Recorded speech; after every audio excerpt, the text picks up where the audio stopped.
Good afternoon, everyone. Ooh, so loud. It's such a pleasure to be here. And before I get started, I just wanted to say that I feel like I've come full circle because I was here last year and we were with our digital agency Ansible, where they picked up their digital agency of the year award. And here I am today, and David and Goliath just picked up their award for Traditional Agency of the Year, and so back-to-back wins for Kia. It's just really humbling, and it's great that we have amazing partners that continue to push us forward. So having said that, let's jump right in it. A little bit about me. So this picture that you see here is, I like it because my intern did it, and it keeps me humble, and it's got 3 of my favorite things. I do have a family, but I love my dog, I love my ukulele, and I love my phone. So I'm going to keep it really light here today, okay? So national manager at Kia. I've been with Kia for 5 years, and worked mainly in digital marketing, in consulting. And the biggest disclaimer here is that I am not a bot or AI expert. I just happen to have experience launching them, so happy to share my experience with you. So let's watch a quick video to start. Meet KIAN. KIAN is Kia's new AI-powered assistant, ready to answer your Kia questions via Facebook Messenger. KIAN can help you find your perfect Kia match based on features that are important to you. You can compare vehicles, learn details about things like cargo room, fuel economy, or price, and find dealers near you with the car you're looking for. KIAN can even help you schedule a test drive, calculate payments, apply for credit online, and get a trade-in appraisal. When you're ready to make a move, KIAN can connect you directly with a rep for a live chat. Chatting with KIAN is like chatting with a real Kia expert, only you can do it anytime, day or night. Get the easy, clear, accurate information you need to make your next car purchase decision. All right. So quick rundown of what I'll be going over. The first is some of the challenges that we've been facing and why we looked at leveraging AI technology to help solve some of these challenges. Then I'll go into what we did, starting with the history of the Neurobot and how that evolved into KIAN. Discuss a little bit about how we went about launching this project, talking about some of the obstacles and pitfalls, and sharing with you some of the best practices, and discussing what's next in store for KIAN. So, why we did this. Currently, the marketplace is competitive as heck, and we're currently living in a period of media abundance right now where consumers have more choices and higher expectations. And you know, Microsoft said that we actually have less of an attention span than a goldfish, and so our attention comes at a premium. And so it's just not longer enough to differentiate ourselves based on just product alone. A lot of the features within cars have features that consumers expect, such as Bluetooth and navigation and cruise control. And so it's not enough to just differentiate on product and price alone. How brands deliver for our consumers is just as important as what we deliver. And recent survey showed that 86% of people would be willing to spend more on products if they knew that they would be getting better premium customer service out of it. And so as brands of products, we need to elevate our standards and, you know, or work at the level of like a service company or like, you know, product companies such as, like, for instance, Nordstrom, where they put the customer first. Only until we do that, or would we be able to continue to increase customer retention and owner loyalty. Another big challenge that we face at Kia is that actual quality is not the perceived quality that, you know, people have of our brand. And so J.D. Power, you know, they gave us the top ranking in initial quality, not just once, but 2 years in a row, beating out 30-some OEMs. And in addition, a recent consumer report survey, which ranked which cars brands make the best vehicles based on exhaustive vehicle testing and owner testimonial, we were ranked 6th. And if you compare us, with some of the brands that we beat out, like that are usually associated with quality and safety, like Mercedes-Benz, Toyota, Honda, it's, the quality is definitely there, but, we still have a perception quality gap issue. So lots of challenges for us here at Kia. And so what we did around 2016 is we worked on an internal project that mapped out the entire customer auto buying journey, and some of the insights that came out of that was that customer experience is the new marketing, and that customer experience is the new battlefield. Everything that brands do and everyone within the organization should look at themselves as a customer experience designer. It's no longer this department, this department, this department. Consumers don't look at you in that way, and so we need to continue that focus more so on customers. And experiences are definitely the new branding. This is an article that I saw a couple of days ago. You can now buy a car at Walmart. I thought that was pretty crazy, but I think that an experience like this bridges that gap between having the consumer who's often afraid to step foot at the dealership because of the heavy sales tactics and whatnot. And so CarSaver is the company that's doing this. They're installing several kiosks throughout various Walmart locations and they're creating this digital automotive marketplace where they are going to be connecting consumers, where consumers shop at their convenience, where they are, and providing that value-added service of more transparent pricing, maybe even bringing the car to the consumer and connecting them with the car of choice. So on the technology side, we've definitely been seeing a paradigm shift as well. Starting with all of the website on desktop, leaning to the M sites, and then with the proliferation of all the apps out there, to a period now where it's more focused on machine learning and AI and bots. And the trend that we're seeing now is that messaging apps are where consumers are, and that's how their preferred method to communicate with themselves.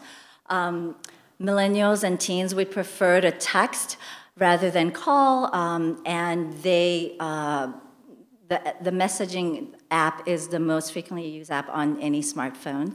This is just a chart that shows that since 2015, messaging apps have surpassed the traditional social media apps. And this is just a little quote that I grabbed from a recent Adweek article. Messenger marketing is a new emerging frontier, but it is poised to be one of the most significant marketing channels going forward. So, having said that, wanted to also mention that in 2016, at F8's annual developer conference, that's when they unveiled their chatbot platform. As of 2017, they had 100,000 bots available, and as of just last month, that number doubled.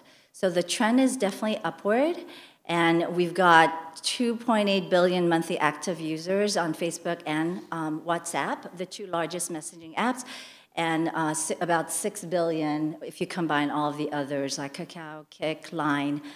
And so here are some examples of brands that have launched bots.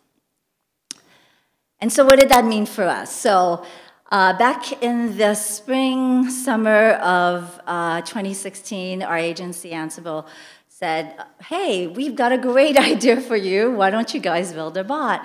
And we're like, what's that? How is that going to help us? And what crazy idea is that? Because back then, it still wasn't really popular. So, and this was to launch our all-new narrow hybrid crossover.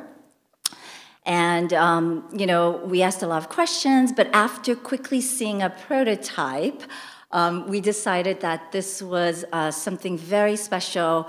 we were on board. And so they were able to quickly help us launch NeuroBot. NeuroBot not only helped consumers learn more about our new product, but we were able to launch it on time for,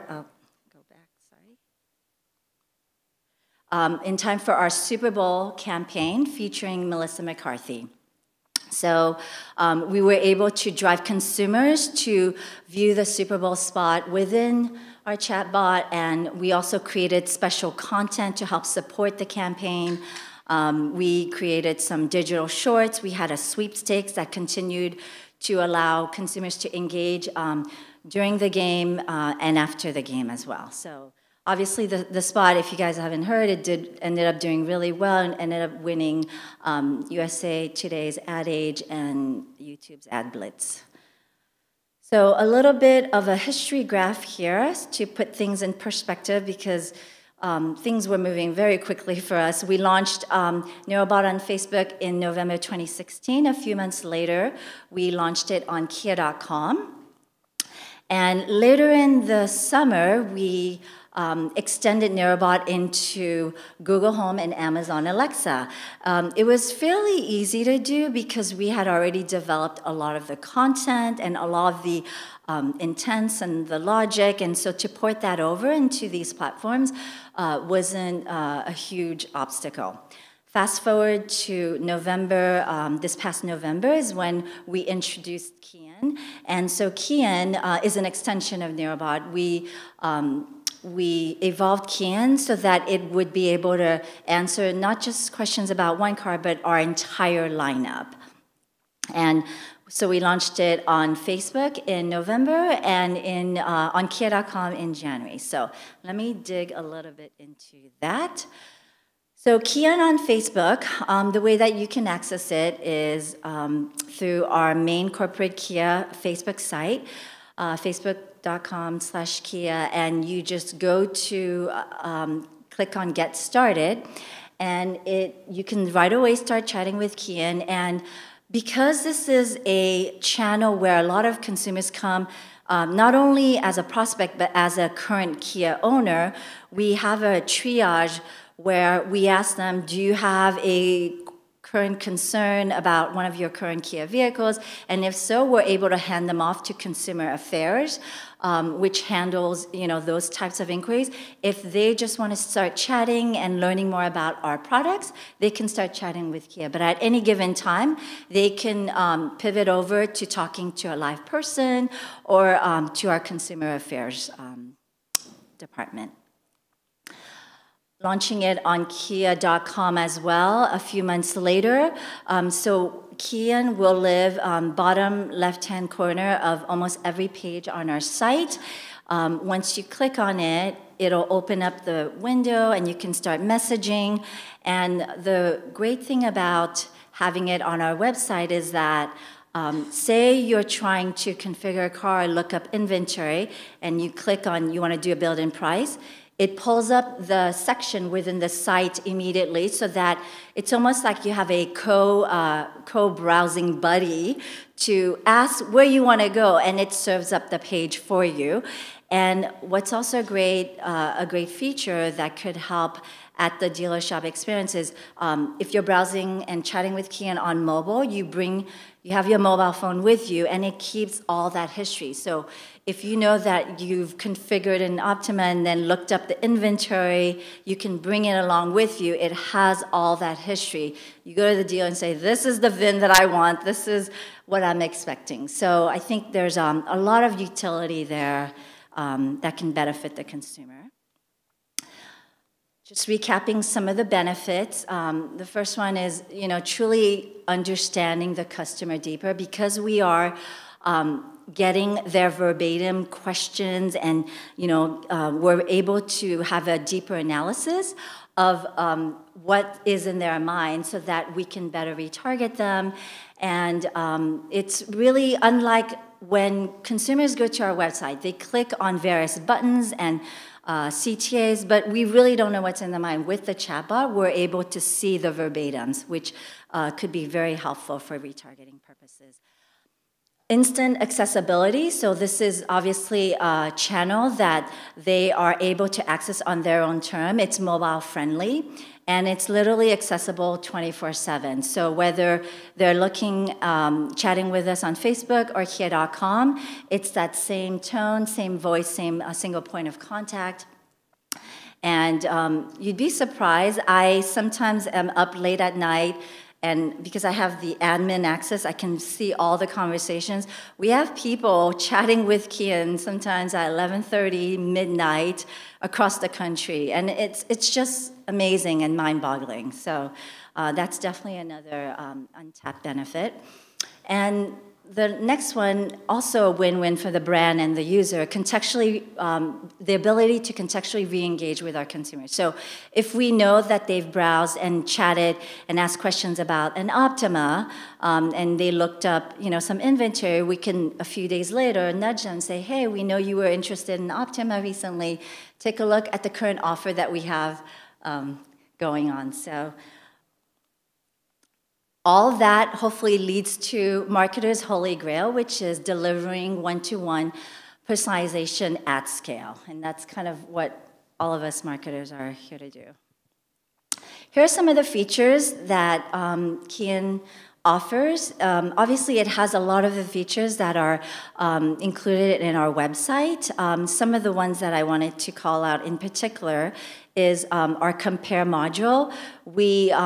All you have to do is simply type, say, Niro versus Prius, or Optima versus Camry, and it does a side-by-side comparison, just like what you see in that image on the kind of the left-hand side top there. And it'll highlight, the Kia advantages over those.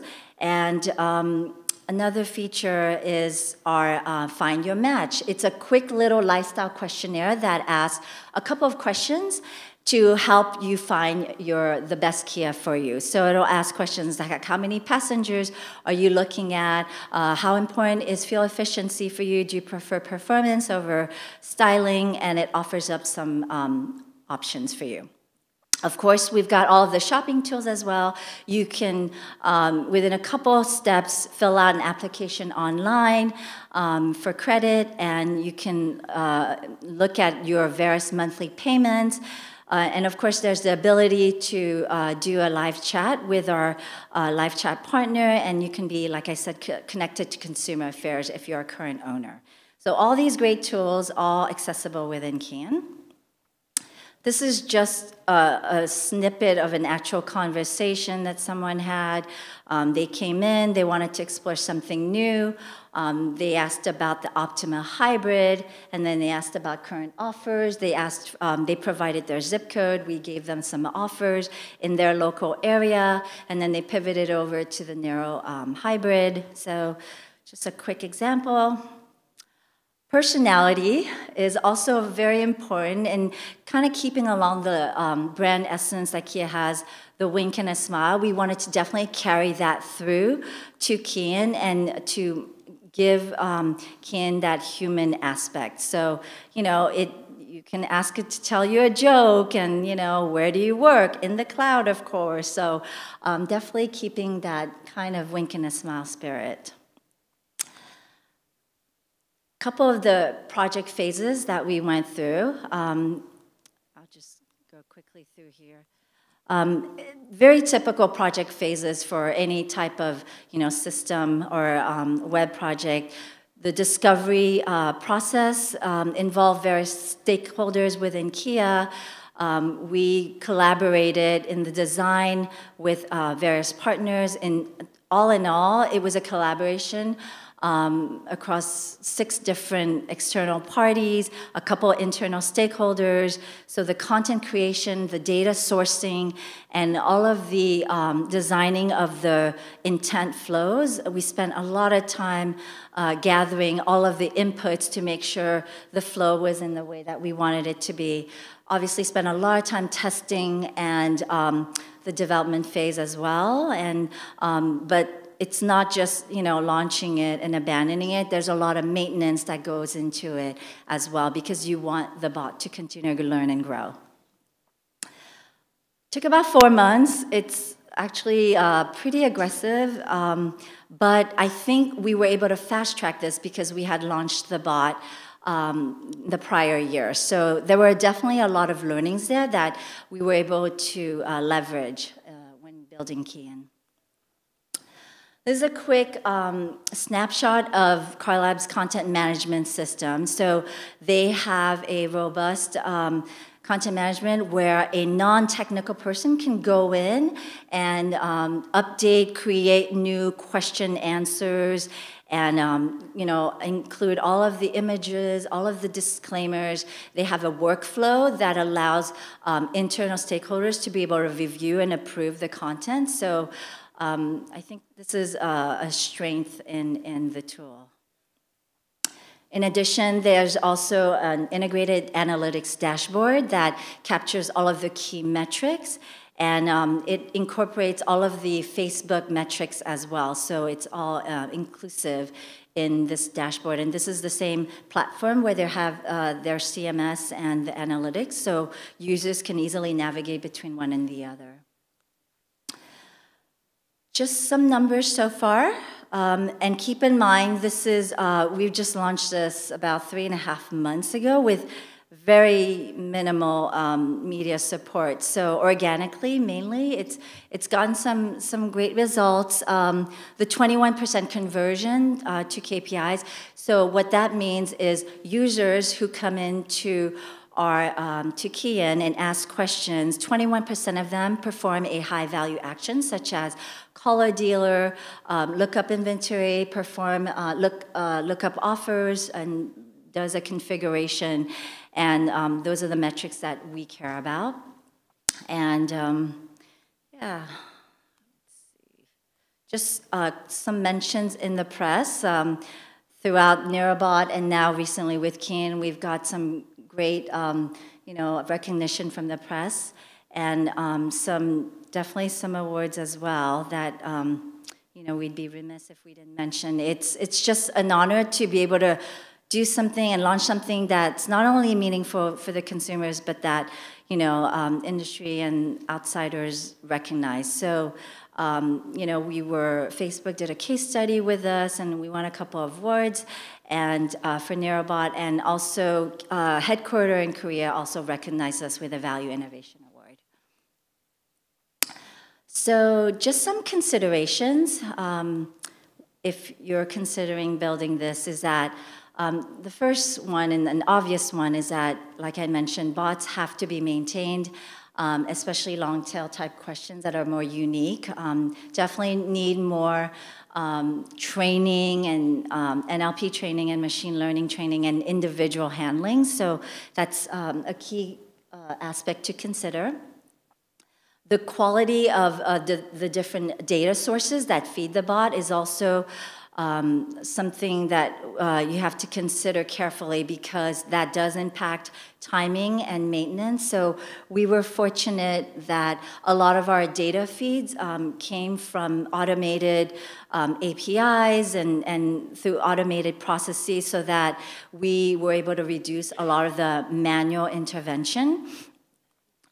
The interoperability and data security across platforms is also a key consideration, especially in light of all of the data breaches recently that's been in the press. We've got KIAN on multiple platforms, and we just need that data to be open and portable and shareable so that it's a seamless experience for our consumers. That's what they would expect. But we also have to be very mindful to keep that balance between data security and data utility. And last but not least, the importance of integrating all of the metrics that we get from the chatbot and incorporating that and integrating that across all of your different other metrics throughout the channels to get that holistic analytics picture. Here are some best practices. So I kept them really simple. There's a lot more, and there are a lot more challenges as well. But first one is Humanized Experience. We made a really concerted effort to do that. Don't send them to a dead end. Obviously, offer up suggestions at the end, offer them different things to look at if they're done looking at a particular model. Include lots of rich media elements such as videos and galleries, to keep them engaged because users usually like to click on images. Obviously, you have to maintain and grow your bot, add more scenarios and questions. And one thing that we did was we scoured all the information that we possibly could. We looked at owner manuals. We looked at all of the consumer affairs inquiries that they were getting just to try to make KIAN as smart and helpful as possible. Obviously, make it clear that you're talking to a bot. It would be very disappointing if they thought they were talking to a human. And then, obviously, the last one, having a human as a fallback was very important to us. Not all bots have this, you'd be surprised, but this is an important feature that we had in NeuroBot and we continued throughout because consumers just want options, and talking to a bot may not be for everyone, so giving them the option to talk to a live person is also critical. So what's next for KIAN? So, let's see, we, across the customer journey, obviously we're going to try to promote and further this as much as we can. So from an experiential aspect, we are incorporating KIAN in all of our events. New York Auto Show, I think you will get a chance to engage with KIAN there. Brochures, that's coming later. Salons and dealers, partnerships. We're looking at display banners, opportunities. We obviously already have it on Facebook and Kia.com. And coming soon, later, hopefully in the near future, they're still both in discovery phases, but our owner portal and our Kia Motors Finance site. Global exploration as well. Some other subsidiaries, Kia subsidiaries have reached out to us. So Canada, Mexico, UK, South Africa, and Korea, they are all very interested in extending this experience out. And this is something that we'll be advising them and hopefully furthering their journey. So I think that's it. Thank you so much. Appreciate it. Great, thanks. Oh, Natalie, can we ask you a question or two? Is that okay? Yeah, okay. Well, I'm just wondering, you mentioned a lot that it's important to have a human behind the bot for certain instances where consumers might need to talk to a human. Can you just give us an example of what that might be? Because I don't know, for people who are interested in bots? Yeah, no, I mean, a lot of times people want to talk to a human because it's a current question that they have on their current Kia. Right. So that's one example. Okay. No, but I meant more in terms of programming-wise with the bot. How does the bot know? How does it get from bot to human, and what is the there's process? Some trigger keywords that if somebody types in human, representative, and then it'll So we make it really simple. Just like when you're on calling a company on a phone, usually you say representative, and then they'll connect you and they'll ask some questions first. So it's quite similar in that regard. Okay. Right, we have a question back here. Hi, I'm Ed Colton from BSSP. 2 questions, if I'm allowed. Yes. Question 1, the process you went through to develop the personality of the bot, so you made sure it was consistent with your brand. Question 2, what visibility do your dealers have into the data that's coming out of the bot? Because I'm sure they would love some of that stuff. So the first question is, for the personality, it's actually, it's two main agencies working on the bot. So our agency that manages our website is also involved in the copy and the creative and the tone for the Kia brand. And so that's one way that we're ensuring that human aspect of it. And your second question was about how much of this data has been exposed to dealers. Some dealers have shown interest in even incorporating KIAN within their own dealer website. They haven't so much asked about the data yet. We're starting to unearth that and share that out. But it's not been made public to them yet. But once we cross that bridge, we'd be open, for sure. And Natalie, just one more question for me. Did you say that KIAN has an Alexa skill? Is that right? Or not? KIAN does not yet. Neurobot did. Neurobot Neurobot has and still has Google Home and an Alexa skill. Okay. I'm just wondering, because what does that look like? Because well, it doesn't look like anything, I suppose. But it seems like a very visual experience, kind of. It is, yes. But there are a lot of intents that are just more verbal. What's my closest dealer? Which models come with all-wheel drive? There's a lot of examples where you don't need the visual. Okay. And so we've taken the subset of those intents to put them in the conversational interfaces. Okay. All right, thanks. Did you have a question? Or is it right here? Okay, I'm Mike Azara. My question is, are KIAN's responses all pre-written, or is he or she able to, string together sentences on his or her own? I think a lot of it is pre-programmed based on some templates that they've designed to answer particular questions. I don't think that it can, it's still a machine at the end of the day, and so a lot of that depends on the logic tree that has been built in and the machine learning that goes on. So I don't think it could just randomly, spit out and that's why we still need humans at the end of the day, right? Because we have the ability to react, more dynamically than machines do. But it's trying to get down to the level where you're trying to make KIAN more dynamic in the response. Right. And my second question has to do with, I've been covering artificial intelligence for a while and writing about it. One of the things I've heard a lot about is that negative response design is really critical. So that you are the bot is engaging the user even though it doesn't understand the question or can't respond to the question. Did you find that negative response design was critical, and is that one of the things that would trigger a handoff to a human? If can KIAN trigger a handoff on his or her own without if she doesn't understand?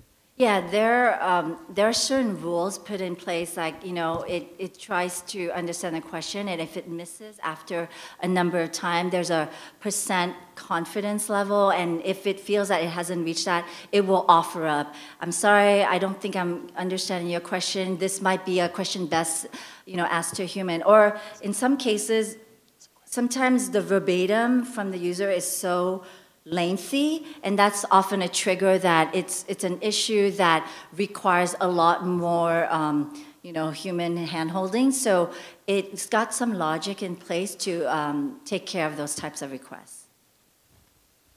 Okay, I believe we're out of time. Natalie, thanks very much. That was Thank terrific. you. Thank you.